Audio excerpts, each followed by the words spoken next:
Cinema என்பது cinema மட்டும் கிடையாது, அது மக்கள்கிட்ட இருந்து நம்ம சினிமா மூலிமா நிறைய கற்றுக்கிறோம். மக்களுடைய மனநிலையை பிரதிபலிக்கிற ஒரு ஊடகம் தான் சினிமா. நான் பண்ண படங்கள்லாம் அப்படி தான், நிறைய படங்கள் அட்டகத்தியில் எடுத்தீங்கன்னா அதெல்லாம் இது வந்து பார்த்தீங்கன்னா பெரிய படங்களோட இதெல்லாம் வந்துட்டு ரொம்ப நம்மளுக்கு வந்துட்டு நம்மளோட ஒர்க்கை வந்து நேரடியாக நம்ம பண்ணக்கூடிய வேலைகள் இதெல்லாம். அப்போ இந்த மாதிரி படங்களுக்கு இந்த மாதிரியான டேரக்டர் கிடைக்கும் பொழுது நம்மளுக்கு வேறு ஒன்றா வந்துட்டு ரஜினி ரசிக்குது, அங்கே நிறைய பேர் விஜயகாந்த் ரஜினி இதுதான் போட்டியாக இருக்குது கிராமங்களில்.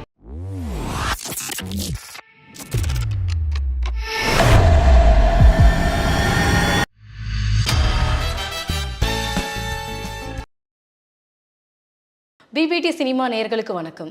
மக்கள் ஒரு படத்தை ரசித்து பார்க்கணுன்னா அதுக்கு திரைக்கதை மட்டும் முக்கியம் கிடையாது. அதை தாண்டி அவங்க கண்ணுக்கும் மனசுக்கும் ரொம்ப பிடிக்கணும். அதுக்கு முக்கியமான விஷயம் ஆர்ட் டைரக்ஷன். அந்த வகையில் நம்ம இன்னைக்கு மீட் பண்ண போகிறவர் ஆர்ட் டைரக்டர் ராமலிங்கம் சார் அவர்கள். வணக்கம் சார். வணக்கம். நீங்கள் ரொம்ப வருட காலமாக வந்து கலை இயக்குனராக இருக்கிறீங்க. அட்டகத்தி தொடங்கி இப்போ நீங்கள் பண்ணியிருக்க தண்டகரண்யா வரைக்கும் உங்களோட பயணம் இப்போ எப்படி இருக்குது? பயணம் அதுதான், அதாவது நம்மளுக்கு வந்துட்டு பிகினிங்கில் இருந்த இது வந்துட்டு அது சினிமாவுடைய ஒரு ஆர்வமான ஒரு எப்படி சொல்கிறதுனா ஒரு தேடலான காலகட்டம் பிகினிங்.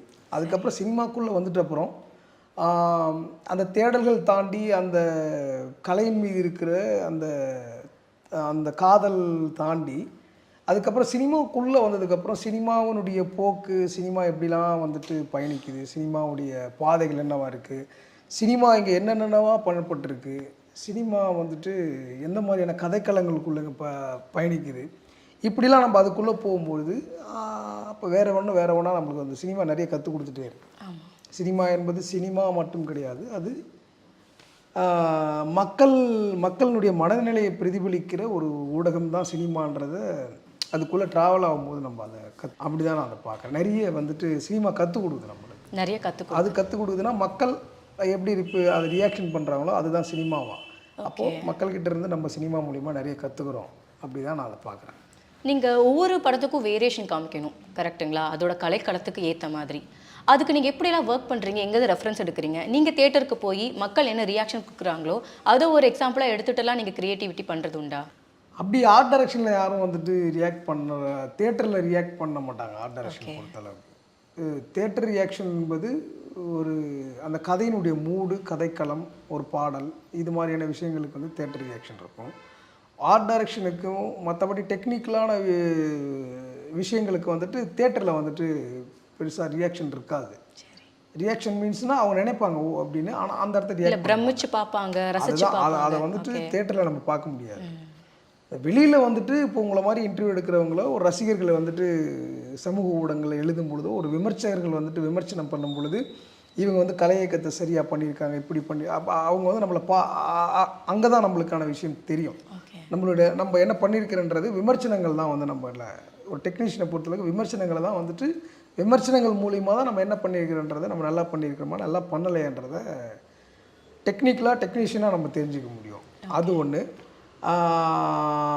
அதை அங்கே வந்து தேட்டரில் வந்து அதை நம்ம பார்க்க முடியாது. அந்த விஷயத்தை இப்படி வந்துட்டு விமர்சனங்கள் மூலிமா உங்களை மாதிரியான ஒரு பேட்டி எடுக்கிறவங்க அவங்க சொல்லும்போது இப்போ நீங்கள் நம்ம இங்கே நீங்கள் தயாராகிட்டு இருக்கும்போது ஒருத்தர் உள்ளே வந்தார். வந்துட்டு அவர் டக்குன்னு நீங்கள் கேப்டன் மில்லர் அப்படி பண்ணிடுங்க, இப்படி பிரமாதமாக இருந்துட்டு ஒரு ஃபோட்டோ எடுத்துகிட்டு போனார் இல்லையா, இதுதான் வந்துட்டு பெரிய பாராட்டுதல். அது ரசிகர்களுடைய மனநிலை என்பது இதுதான். ஏன்னா இதுக்கு முன்னே வந்துட்டு ஒரு ஆர்ட் டைரக்ஷன் பண்ணியிருக்கிறாங்க, இவர் எடிட் பண்ணியிருக்காரு, கேமரா பண்ணியிருக்கிறாருன்றதெல்லாம் வந்துட்டு அப்போது அது அவ்வளோ கவனிக்கப்பட்டதா நான் தெரியாது. இப்போ சினிமா அப்படியா வந்திருக்கு. இப்போ மக்கள்கிட்ட வந்துட்டு சினிமா என்னென்ன கிராஃப்ட் இருக்குது, எத்தனை கிராஃப்ட் இருக்குது, அவங்க என்னென்ன ஒர்க் பண்ணுறாங்க, எப்படிலாம் வந்து ஒர்க் பண்ணுறாங்கன்றதெல்லாம் மக்கள் வந்துட்டு அந்த நுணுக்கங்களை அவங்களுக்கே தெரிய வந்திருக்கு. இப்போ அதன் மூலிமா இப்போ நம்மள நிறைய படம் பார்த்துட்டு வந்ததுக்கப்புறம் தான் இந்த மாதிரியான விஷயங்கள் நம்மளுக்கு தெரியும். ஏன்னா அது தேட்டர் ரியாக்ஷன்ன்றது டைரக்டரோட மூட் மட்டும் தான் தேட்டர் ரியாக்ஷனாக இருக்கும். ஒரு பாடல்கள், அந்த சீனோட டெம்போ, ஒரு இது மாதிரி விஷயங்கள் தான் தேட்டரில் ரியாக்ஷன் இருக்கும். வெளியில் வந்தப்புறம் அந்த ரியாக்ஷன் சில ரியாக்ஷன் வந்து மனதுக்குள்ளேயே இருக்கும். அது மாதிரியான ரியாக்ஷன் வந்துட்டு எடிட்டிங், ஆர்ட் டைரக்ஷன், கேமரா இதெல்லாம் வந்துட்டு வெளியில் வந்து பேசும்போது தான் அதை சொல்லுவாங்க. Okay sir. நீங்கள் ஒரு பக்கம் பார்த்தீங்கன்னா மெட்ராஸ், கர்ணன், காலா போன்ற சமூக திரைப்படங்கள் பண்ணியிருக்கீங்க. இன்னொரு பக்கம் பீஸா, மாயா போன்ற சஸ்பென்ஸ் த்ரில்லர் மூவி. இன்னொரு பக்கம் கேப்டன் மில்லர், சார்பட்டை, அந்த மாதிரி பார்த்தீங்கன்னா பீரட்ஸ் படங்கள் பண்ணியிருக்கீங்க. லவ் படமும் பண்ணியிருக்கேன், ஓமை கடவுளே அப்படிங்கிற லவ் படம் பண்ணியிருக்கீங்க. இதிலெல்லாம் வந்துட்டு உங்களுக்கு ரொம்ப கஷ்டமான ஒரு இதுனா எது சொல்லுவீங்க?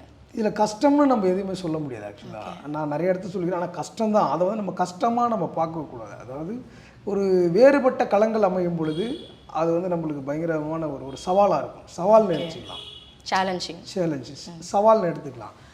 அப்படி நம்ம அந்த சவால்களான படங்கள் வரும்பொழுது தான் அது நம்மளுக்கு இன்னும் ஒர்க் பண்ணுறதுக்கான ஒரு உந்துதல் வந்து நிறைய நம்மளுக்கு வந்துகிட்டே இருக்கும். சும்மா ஃப்ளாட்டாக ஒரே மாதிரி கதை பண்ணிகிட்டே இருந்தோம்னா, ஒரே மாதிரி பேட்டர்னுக்குள்ளே போனோம்னா அது போர் அடிக்கும். என்ன வேலைன்னு தெரிஞ்சுட்டு, அதாவது நம்மளுக்கு என்ன வேலை பண்ண போகிறோன்னு தெரிஞ்சுட்டா அந்த வேலையின் மீது இருக்கிற ஆர்வம் குறைஞ்சிரும். அதுக்கப்புறம் அதுக்கு மேலே இருக்கிற கிரேஸும் போயிடும். என்ன பண்ண போகிறது, என்ன ரிசல்ட் வரப்போகுதுன்னு நம்மளுக்கு தெரியாமல் இருக்குதுல்ல, அதை நம்ம எப்படி அச்சீவ் பண்ண போகிறோம், அதுதான் வந்து இங்கே நம்மளை வந்து ஒரு கலைஞனுக்கு அதுதான் தேவையும் கூட. அப்படி வேறுபட்ட களங்கள் நம்மளுக்கு வரும் பொழுது அது வந்துட்டு அதாவது கஷ்டம்ன்றதை விட அது ஒரு சவாலாக எடுத்துகிட்டு ஒர்க் பண்ணுறதுக்கு இன்னும் ரொம்ப நல்லாவும் இருக்கும். அந்த மாதிரி நிறைய படங்கள் நான் பண்ண படங்கள்லாம் அப்படி தான். நிறைய படங்கள் அட்டகத்தியில் எடுத்துக்கிட்டிங்கன்னா, நான் ஃபஸ்ட் படம் எனக்கு அட்டகத்தி தான். அது பார்த்தீங்கன்னா ஒரு எளிய மனிதர்களுடைய வாழ்விற்குள்ளே நடக்கிற ஒரு விடலைப்பையினுடைய ஒரு சம்பவம்னு கூட சொல்லலாம் அந்த படம். அது பார்த்தீங்கன்னா அது ரொம்ப இயல்பாக இருக்கும். ஒரு முதல் படமே அது ரொம்ப எனக்கு வந்து முதல் படம் அந்த மாதிரியான ஒரு படம் எனக்கு அமைஞ்சது வந்து ரொம்ப சூப்பரான விஷயம். ஏன்னா இப்போ நானும் அந்த மாதிரியான மொமெண்ட்டில் இருக்கிற அந்த டைமில் அப்போ நம்ம சார்ந்த விஷயங்களாக இருக்கும் பொழுது எல்லாமே நம்ம சம்பவங்களாக இருக்கும் படத்தில். அது வந்து ஜாலியாக நல்லா இருந்தது. அதை ஒர்க் பண்ணும்போதே அது வந்து ரொம்ப ஒரு பிடித்தமான வேலையாக இருந்துச்சு. அதுக்கப்புறம் அடுத்த படம் பீட்சா அப்படியே டோட்டலாக வேறு ஒரு படம். பீட்சா அதுக்கு சம்மந்தம் இல்லாத ஒரு படம், வேறு ஒரு ஜேர்னர், வேறு ஒரு கதைக்களம், வேறு ஒரு மூடு, இது எல்லாமே வேறு ஒன்றா இருக்கும். அதை ஒர்க் பண்ணும்போது இன்னும் கொஞ்சம் இன்னும் நல்லா இருந்தது. அதுக்கு அடுத்த படம் வந்துட்டு அதுக்கடுத்த படம் குக்குன்னு ஒரு படம் பண்ணுறேன். குக்கு அதுவும் வேறு ஒரு லவ் ஸ்டோரி, பயங்கரமான ஒரு லவ்வே வந்துட்டு ஒரு எளிய மனிதர்களே வந்துட்டு வேற ஒரு ஆட்களாக இருக்கும் பொழுது அவங்களுக்கு வேற ஒரு ஆள்னா ஒரு ஃபிசிக்கல் சேலஞ்சாக இருக்கிற ஒரு நபர்கள், அதாவது ஒரு பார்வையற்றவர்களுடைய காதல் என்னவா இருக்கும். இல்லை இதெல்லாம் திரைக்கதையை தாண்டி உங்கள் ஆர்ட் டைரக்ஷன் தான் நிறைய பேசியிருக்கோம். அதுதான் அந்த படத்தில் பார்த்தீங்கன்னா அவன் வந்துட்டு ஒரு பார்வையற்றவர்கள் வந்துட்டு அவங்களுடைய உணர்வுகள் என்பது நுகர்வு தான். அவங்களுடைய உணர்வுகள் சத்தம் தான் அவங்களுடைய உணர்வுகள். அவங்களுக்கு விஷுவல் கிடையாதுல்ல. அப்போ வந்து அவங்களுக்கு வந்து சவுண்ட் இருக்குல்ல, இந்த சவுண்டு தான் அவங்களுடைய உணர்வுகளாக இருக்கும். அந்த வாசனைகள் தான் அவங்களுடைய உணர்வுகளாக இருக்கும். அப்போ அதோட சேர்ந்து நம்ம என்னென்ன ஒர்க் பண்ணணும், தொடுதல் தான் அவங்களுடைய உணர்வுகளாக இருக்கும். தொடுதல் ஒரு ஷேப்பு, இந்த ஷேப் இதுவாக இருக்கும். உதாரணத்துக்கு பார்த்தீங்கன்னா அந்த படத்தில் ஒரு பார்வையற்றவர் நடிச்சிருந்தார். அவர்கிட்ட நான் வந்துட்டு உங்களுக்கு வந்துட்டு பெண் இப்போ கதாநாயகி யார் பிடிக்கும் உங்களுக்கு அப்படின்னு கேட்டவுடனே உங்களுக்கு யார் பிடிக்கும் அப்படின்னு கேட்டால் எனக்கு சிம்ரன் பிடிக்கும்னு நான் சொல்கிறேன். எனக்கு யார் பிடிக்குன்னா அந்த சிம்ரனுக்கு டப்பிங் பண்ணுவாங்களா ஒருத்தங்க, சவேதாவா? ஆமாம், எனக்கு சவேதா தான் பிடிக்குன்றான். எப்படி சொல்கிறேன்னா சிம்ரனே பேசலைல்ல, சவேதா தான் பேசுகிறாங்க. எனக்கு அவங்களுடைய குரல், அவங்க தான் எனக்கு பிடிக்கும். அப்போ அந்த குரல் தான் எனக்கு வந்துட்டு எனக்கு அந்த குரல் தான். அப்போது அவன் நடிகையெல்லாம் கிடையாது, அந்த குரல் அது வந்து ரொம்ப ஒரு டிஃப்ரெண்ட்டாக இருந்தது. அப்போ சவுண்டு, எந்த மாதிரியான சவுண்டு, தெருக்கூத்தோட சவுண்டு, இதெல்லாம் நான் வந்துட்டு அந்த படத்தில் ஒர்க் பண்ணேன். நிறைய அந்த படம் வரும்பொழுது நான் டைரக்டரோட பேசும்போது இதெல்லாம் நான் பேசணும். அப்போ தொடுதல்னும் போது அப்போ வந்து அப்புறம் தொடுதல்லாம் அவங்களுடைய உணர்வுகளும் போது ஒரு ஸ்டாச்சு ஒன்று பண்ணேன் அந்த படத்தில். ஒட்டு மொத்தமாக வந்துட்டு ஒரு பிரதிபலிக்கும் ஒரு அம்மா, அந்த அம்மாவினுடைய ஒரு முளைப்பால் குடிக்கிற ஒரு குழந்தை, அந்த குழந்தையினுடைய முகம், அதுக்கப்புறம் வந்துட்டு ஒரு ப்ளஸ் ஒரு கிராஸ் சிலுவை, அதுக்கப்புறம் இப்படியா ஒரு ஒட்டு மொத்தமாக அவன் சிலுவன்னும் போது அவங்களுக்கு வந்துட்டு கிறிஸ்டியானிட்டின்னும் போது அந்த பெல் சத்தம் தான் வந்துட்டு சர்ச்சோட அது.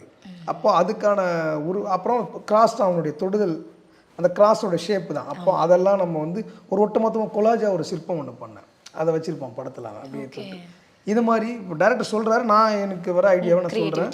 ஆமாம், அதை பண்ணி அதெல்லாம் இது வந்து பார்த்தீங்கன்னா பெரிய படங்களோட இதெல்லாம் வந்துட்டு ரொம்ப நம்மளுக்கு வந்துட்டு நம்மளோட ஒர்க்கை வந்து நேரடியாக நம்ம பண்ணக்கூடிய வேலைகள். இதெல்லாம் நேரடியாக போயிட்டு நான் உட்காந்து பண்ணக்கூடிய வேலைகள். அப்போ இது மாதிரி படங்களுக்கு இந்த மாதிரியான டைரக்டர் கிடைக்கும் பொழுது நம்மளுக்கு வேறு ஒன்றா வந்துட்டு நம்மளுடைய க்ரியேட்டிவிட்டி தெரிஞ்சு அவங்க நம்மள்கிட்ட ஒர்க் கொடுப்பாங்கல்ல, அந்த ஒர்க்குக்குள்ளே நம்ம பயணிக்கும் பொழுது இன்னும் வேறு ஒரு உலகத்துக்குள்ளே நம்ம பயணிக்கக்கூடிய ஒரு விஷயமா மாறும் பொழுது அது வந்து ஒரு பயங்கரமான ஒரு லவ்வபிளான ஒரு விஷயமா மாறும்.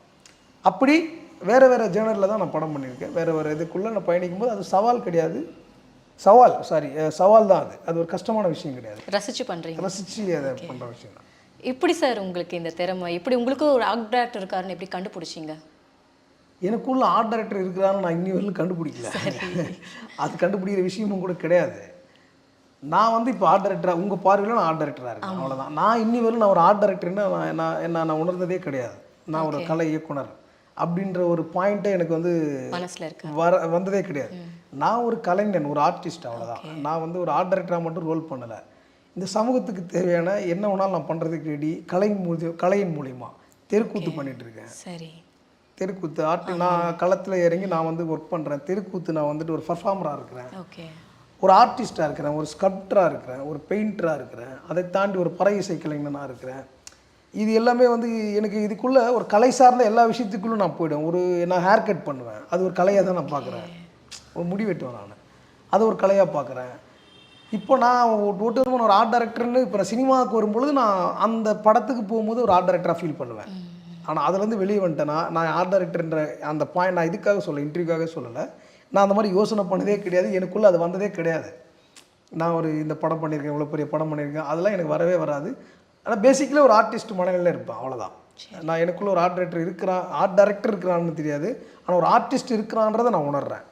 அப்படி தான் வந்துட்டு நான் வந்து சின்ன வயசுலேருந்து என்னுடைய பயணம் அப்படி தான் இருக்குது. எப்படின்னா நான் முதல் நான் பார்த்த மனிதர்கள், நான் கேட்ட கதைகள், நான் பார்த்த கலைகள், நான் அனுபவித்த அந்த இசைகள், அதை உணர்ந்த தருணங்கள் இருக்குல்ல, இதெல்லாம் தான் எனக்குள்ள ஒரு ஆர்டிஸ்ட்டு அப்போ இருக்கிறான்னு தெரியாது. அப்போ வளரும் பொழுது இப்போ இவ்வளோ சம்பவங்களினுடைய ஒட்டுமொத்த தொகுப்பு தான் ஒரு கலைஞனாக உருவாகிறதுக்கான ஒரு புள்ளியாக நான் வந்துட்டு பிறகு யோசித்த விஷயங்கள் அதுதான். அந்த மாதிரி நான் பார்த்த கலைகள் என்ன, தெருக்கூத்து வந்துட்டு என் ஊரில் வந்துட்டு ஒரு வீட்டுக்கு ஒரு தெருக்கூத்து கலைஞன் இருப்பான் என் ஊரில். நான் சின்ன வயசில் பார்த்த இசை வந்துட்டு தெருக்கூத்தோட அந்த மிருதங்கம் சத்தம், அந்த தாள ஒலி, அந்த ஹார்மோனிய சவுண்டு, இதெல்லாம் எனக்குள்ளே எங்கேயோ இது எல்லாமே பார்த்தீங்கன்னா ஒரு அதிரும் சவுண்ட்லாம் கிடையாது. அதிரும் சவுண்டையும் நான் கேட்டிருக்கேன். அதிரக்கூடிய ஒலி இருக்குல்ல, பறை இசை, அதையுமே நான் கேட்டிருக்கேன். அப்போ இது மாதிரி ஒரு இசை கேட்கும்போது இதுக்குள்ளே ஏதோ ஒரு விஷயம் நமக்கு வந்துட்டு அது வந்து ஏதோ ஒன்று பண்ணுது. அப்படியா இருக்கும் பொழுது இந்த தோற்றம், இந்த உருவகம் எல்லாம் எனக்குள்ளே எப்படி வந்துட்டு இதனுடைய அழுத்தங்கள் மனதுக்குள்ளே போயிட்டு இது எப்படி வந்து வெடித்து வெளியில் வருதுன்னா ஓவியமாக வெடித்து வெளியில் வருது, ஓவியமாக வந்து துளிர் விடுது. அப்போ நான் கேட்ட ரசித்த விஷயங்களை, என்னுடைய உணர்வுகளை நான் எப்படி வெளிப்படுத்துன்னு தெரியாமல் இருக்கும் பொழுது எனக்கு ஒரு கேன்வஸாக என்னுடைய பள்ளிக்கூட ஸ்லேட்டு கிடைக்குது எனக்கு. அப்போ அதுக்குள்ளே பல்பத்தால் நான் முதல்ல வந்துட்டு வரைய ஆரம்பிக்கிறேன். அதை நான் முதல் வரைஞ்ச ஓவியம் என்பது எனக்கு நல்லா ஞாபகம் இருக்குது, நன்றாகவே ஞாபகம் இருக்குது. என்னென்னா தெருக்கூத்தோட ஒரு வேஷத்தினுடைய ஒரு தோற்றம், அதை வந்து ஒரு அரக்கன் சூர வேஷம்னுவாங்க, அந்த வேஷத்தை வந்து தான் முதல்ல நான் வரைஞ்சி பார்க்குறேன். எனக்கு அந்த வேஷம் தான் வந்து தெருக்கூத்தில் என்னை ரொம்ப இன்ஸ்பயர் பண்ண ஒரு கேரக்டர். அதாவது ஒரு அரிதாரம், ஒரு ஒப்பனை, அந்த மேக்கப் வந்து நம்மளுக்கு ஒரு பெரிய ஒரு இதை நம்மளுக்கு உண்டு பண்ணோம்ல, ஒரு கிளர்ச்சியை, அந்த கிளர்ச்சி வந்துட்டு எனக்கு வந்துட்டு சூரவேஷத்தின் மூலமாக எனக்கு உண்டு பண்ணுது. அது வந்து பயங்கரமாக அட்ரஸ் சிகப்பு நிறம் முகத்தில், ஒரு வெள்ளையில் வந்துட்டு புள்ளி, ஒரு பெரிய மீசை, அப்புறம் கருமையாக வந்து பெரிய விழிகளை வந்துட்டு வரைஞ்சிக்கிறது, ஒரு கோழி இறகால பெரிய அந்த இறகை வந்துட்டு தன்னுடைய கிரீடமாக அலங்கரித்து பெரிய மார்பக கட்டை புஜக்கட்டை போட்டு அப்படி வந்து அது ஏதோ ஒன்று பண்ணும். அவன் ஆக்சுவலாக வில்லன், அந்த தெருக்கூத்தில் வில்லன் தான் அந்த கேரக்டரு. ஆனால் அதுதான் வந்து என்னை வந்து பயங்கரமாக அது வந்து இம்ப்ரெஸ் பண்ணி ஆட்கொண்டது. அதில் வந்து எனக்கு இதுவாகிட்டு அதை நான் ஓவியமாக வரைய ப்ராக்டிஸ் பண்ணிகிட்டே இருக்கிறேன். அப்படி தான் வந்து நான் படம் வரையே கற்றுக்கிறேன். அதுக்கப்புறம் கலர் என்பது அந்த அரிதாரத்துலேருந்து தான் நான் கலரே பார்க்குறேன். முதல் கலர் வண்ணங்கள் இருக்குல்ல, அப்படியே கூத்தில் வேஷம் போட்டிருப்பாங்க, அப்போ போயிட்டு அதை தொட்டு பார்க்குறது, மஞ்சள் கலரு, சிகப்பு, மஞ்சள், இதெல்லாம் வந்துட்டு பவுடராக இருக்கும். அவங்க அந்த எண்ணெயில் போட்டு குழைப்பாங்க. அந்த குழைக்கிறதே வந்து ரொம்ப ஆசையாக இருக்கும். எங்கள் அப்பா வந்துட்டு பெண் வேஷம் கட்டுவார். அவர் ஒரு அழகான ஒரு அரிதாரம் போடுவார். அந்த இளமஞ்சள் கலர், அதாவது ஒரு பச்சையும் மஞ்சளும் மிக்ஸ் பண்ண மாதிரியான ஒரு கலர், ஒரு வண்ணம், அதை வந்து போடுவார் எங்கள் அப்பா. பெரும்பாலும் அதை போட்டு இது பண்ணுவார். உதட்டில் வந்துட்டு அழகான ஒரு ரெட்டு, இதெல்லாம் வந்து இந்த கலர்லாம் வந்துட்டு இப்போ நார்மலாக எங்கள் அப்பா ஒரு ஆளாக நான் பார்க்குறேன், கூத்தில் வந்துட்டு வேறு ஒரு ஆளாக பார்க்குறேன். இதெல்லாம் தான் ஏதோ ஒன்று நம்மளுக்குள்ள நடந்துகிட்டே இருக்கும்பொழுது தான் அது வந்து ஓவியமாக வெளிப்படுது. அதுக்கப்புறம் நம்மளுடைய பால்யம் முதிர வந்துட்டு நம்மளுக்கு கிடைக்கிற கேன்வஸ்னால் கிராமங்களில் இருக்கிற சுவர்கள், பள்ளிக்கூட சுவர், எங்கள் ஆயா வீட்டில் இருக்கிற எங்கள் ஆயா வீடு கல் வீடு, கார வீடு, அந்த கார வீட்டு சுவர்கள், இதெல்லாம் நம்மளுக்கு கிடைச்ச கேன்வஸ்கள். எல்லா சுவர்களையும் வரைஞ்சிருவேன். எல்லா சுவரும் எங்கே யார் வீட்டு சுவர் இருக்கோ இறங்கி நம்மான்னு வரைய ஆரம்பிச்சிடுவேன். அது நல்லா, அதெல்லாம் நம்மளுக்கு தெரியாது. யாரா பார்த்து திட்டி கூட இருக்கிறாங்க, அந்த பையன் வந்து கிரிக்கெட்டு போயிடுச்சு பாரு அப்படின்வாங்க. இப்படிலாம் கறி, அதாவது அடுப்பு கறி இருக்குல்ல, அடுப்பு கறி தான் என்னுடைய வண்ணம், கருப்பு தான் என்னுடைய முதல் வண்ணமே. எனக்கு கிடைச்ச பிரதானமான, எனக்கு என் கைக்குள் வந்த பெரும்பான்மையான கலர்னா கருப்பு ஃபர்ஸ்ட் தான். பெயிண்டிங் ப்ரஷ் கரி தான். ப்ரஷ்ஷு கூட கிடையாது. இல்ல அது மாதிரி ப்ரஷ்ஷு கலர்னு இருக்குல்ல. கலர். நான் அதிகமாக நிறம். நான் எனக்கு ஒரு ஓவியனுக்கு எனக்கு வசப்பட்ட அதிகமான நிறம் என்பது கருப்பாக தான் இருந்துச்சு. அந்த கருப்பு என்பது இயற்கையாக கிடைக்கக்கூடிய அந்த கரித்துண்டிலேருந்து வரக்கூடிய வண்ணம். அதுதான் வந்து நான் பெரும்பாலும் வரைஞ்சிருக்கிறேன். அது எங்கள் ஆயாவிட்டிஸ் அவர்கள் இது மாதிரி. அப்புறம் சினிமாவுக்குள்ள ஒரு சினிமா நம்மளுக்கு அறிமுகமாகும் பொழுது அப்போ ரஜினியோட ஒரு ரசிகனாக நான் வந்துட்டு இருக்கும்பொழுது அப்போ ரஜினியை வரைய ஆரம்பிக்கிறேன். நம்மளுக்கு எந்தெந்த கேரக்டர்லாம் பிடிக்குதோ அந்த கேரக்டரை வரைய ஆரம்பிக்கிறது. என்னோட படைப்புலேருந்து அவனை தூக்கி அந்த வெளியில் போடுறது. இப்படி தான் வந்துட்டு அந்த ஓவியம் என்பது எனக்குள்ளே வெளியில் வருது. அப்போ ரஜினியை வரைய ஆரம்பிப்பேன். எல்லா சவுத்தில் ரஜினியை வர ஆரம்பிப்பேன். அதில் எங்கள் அப்பா வந்து என்ன பண்ணுவார்னா, எங்கள் அப்பா வந்து என்னை பயங்கரமாக வந்துட்டு என்கரேஜ் பண்ணுவார். அது நல்லா இருக்குது நல்லா இல்லையோ அதை வந்து போயிட்டு தெருவா என் பையன்ப்பா அப்படியே பயங்கரமாக வரைகிறான், பிரமாதமாக வரைகிறான், அப்படியே உன்னை பார்த்தானா உட்கார இப்படிலாம் சொல்லினே இருப்பார். இதை நான் கேட்கும்போது ஓ நம்ம இவ்வளோ பெரிய ஆளான எனக்குள்ள என்னை வந்து முதல்ல அங்கீகரித்த ஒரு மனிதன் எங்கள் அப்பா. அதாவது மற்ற சுற்றி இருக்கிறவங்களாம் அந்த பையன் இருக்குதுன்னும் பொழுது ஆனால் இவன் வந்து ஒரு ஆளுன்னு என்னை கண்டுபிடிச்சவர் எங்கள் அப்பா. சும்மா செங்கல் எடுத்து என்ன பண்ணுவோம், நான் வீடு கட்டிகிட்டே இருப்பேன், அதை வந்து நின்று ரசிப்பார்ப்பா. ஆனால் பெரிய இன்ஜினியர் கூட கட்ட மாட்டான்டா, என்னடா இப்படி கட்டுறேன்னு என்னடா சொல்கிறாரு இவர் ரெண்டுனா. அதாவது என்னை டிஸ்கரேஜ் பண்ணவே மாட்டார், அந்த மாதிரியான ஒரு ஆள். அப்போ அதுக்குள்ளே நான் வந்துட்டு என்ன பண்ணுறேன், எப்படியே வரேன். அப்படி தான் கலைப்பயணம் தோணுதுகிட்டே வருது. அப்போ நான் படிக்கிறதுனா படிப்பேன், ஆனால் ரொம்ப படிப்பேன், பாஸ் பண்ணுற அளவுக்கு படிச்சேன். ஆனால் நான் உட்காந்து படித்தா நல்லா படிப்பேன், ஆனால் எனக்கு அது பிடிக்காத மாதிரியே இருக்கும்.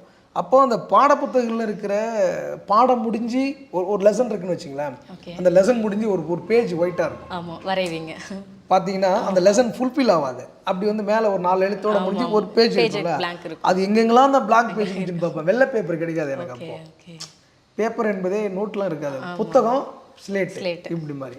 அப்போ நோட்டு வந்தப்போ கூட வந்துட்டு அந்த அன்ரூல்டு நோட்டு கிடைக்காது, மேக்ஸ்க்கு தான் வரும். அந்த மேக்ஸில் 2 கோடு போட்டிருக்கோம். ஃபுல் ஃப்ளெக்ஸே ஒரு அன்ரூல்டு நோட் இருக்குல்ல, அது கிடைக்கவே கிடைக்காது. நான் பக்கா கிராமத்தில் பிறந்த ஒரு ஆள். அப்போ அந்த இடம்லாம் அந்த பேப்பர்லாம் எனக்கு பெரிய வரப்பிரசாதமாக இருக்கும். அந்த பேப்பரை பார்த்துட்டுனா அன்றைக்கி எனக்கு ஏதோ பயங்கரமாக சாப்பிட்டு அப்படியே தெம்பான மாதிரி ஆகிடும். அதில் இறங்கி உட்காந்து ரெடி ஆகிடும் வரைகிறதுக்கு இது மாதிரி. அப்புறம் அதுக்குள்ளே இருக்கிற படங்கள் இருக்கும், புத்தகங்களில் இருக்கிற படங்கள் எல்லாம் வரைஞ்சது தான்.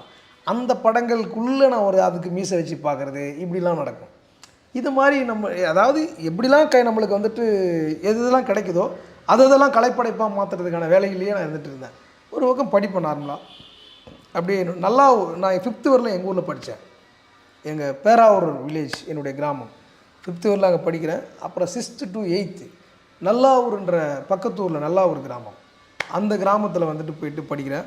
அங்கேயும் வந்துட்டு இதே மாதிரி தான், இது மாதிரியே வரைவேன். அங்கே இருக்கிற பசங்கள்லாம் வந்துட்டு பேராவூரில் வந்து ஒரு பையன் வந்துக்கிறான்டா, நல்லா வரைகிறான்டா, அவன் சூப்பராக வரைகிறான் அப்படி இப்படின்ட்டு இது மாதிரி பேசிட்டு இருப்பாங்க.